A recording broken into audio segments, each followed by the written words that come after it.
नमस्कार मु डॉक्टर प्रमोद कुमार नायक जिला सूचना और लोक संपर्क अधिकारी नयगढ़ जड़े प्रख्यात कवि से होती कवि मंजुल कृष्ण प्रसाद बसु सी एक अनन्य प्रतिभा से संपर्क में बर्तमान कहूँ जाऊँगी सभ्यता संस्कृति को नहीं विकसित और परिपुष्ट होता है।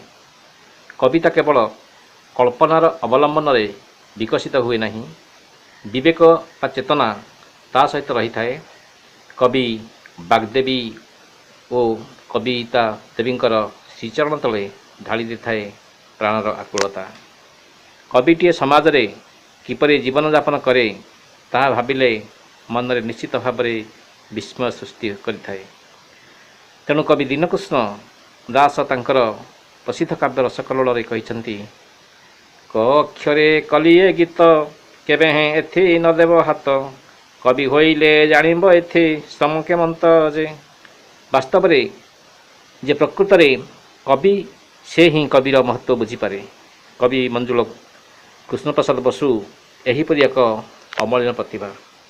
कवि मंजुल कृष्ण प्रसाद बसु प्रसिद्ध जाजपुर जिलार गीति जुगर विदग्ध कवि अभिमन्यु सामंत सिंहारଙ୍କ परे बोध हुए द्वितीय स्थान अधिकार करिसेंती।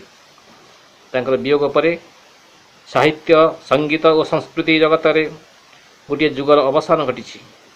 से थिले एकाधार रे प्रतिभावान कवि, नाट्यकार, साहित्यिक, संगीतज्ञ, अभिनेता, गीतिकार, निर्देशक, संगठक, ओस्ताद एवं जनगण मनोहरणकारी व्यक्ति विशेष। संगीत, यात्रा, पाला आदि से परीक्षा निरीक्षा करी एक नूतन जुग सृष्टि करिसेंती।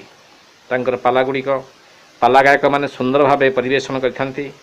तांकर रचित देवदूत, बब्रुवाहन, कवि नर्तकी बा बिल्वमंगल, निकुंभिला, यज्ञागार, जन्माष्टमी, नलदमयंती, चंडाशोक, पातकी, हिमाद्रिजेमा, पुष्पांजलि एवं कचदेवजानी आदि रचना तांकर कवित्वर कुशलता को से प्रदर्शन करिसेंती। वस्तुतः स्वर्गत कृष्ण प्रसाद बसुंकर प्रभास यज्ञ एवं निकंभिला, यज्ञागार आदि काव्यगुड़िक पालाकार माने परिवेषण करिथांती। तांकर निकंभिला, यज्ञागार काव्यटी बहु गायक पाला परिवेषण करिथांती।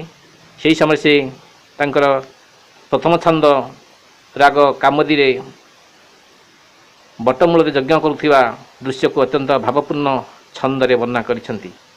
उदाहरण स्वरूप नियाଯାଇପାରେ ଯଥା गिरिधरे बेदारे पाताल पुर घेरे सुडंग पथ नेरे माए, प्रबाल मोर कत जनक पुर नीत तन मध्ये, अंधकारे थाए से यज्ञागार, गोलोक धंदा परकार, बेष्टित सहस्र प्रकार, शारदा बृहस्पति कियबा गणपति, कवि बोधे किय गोचर। कवि द्वितीय छंद पंचम बराड़ी रागरे रचना करिसेंती। इंद्रजित यज्ञ स्थल रे लक्ष्मण को देखी अग्निदेव बोली मन करिछि एवं लक्ष्मण निजर परिचय इंद्रजित को देइछंती। तृतीय छंद रामकेरी रागरे रचित।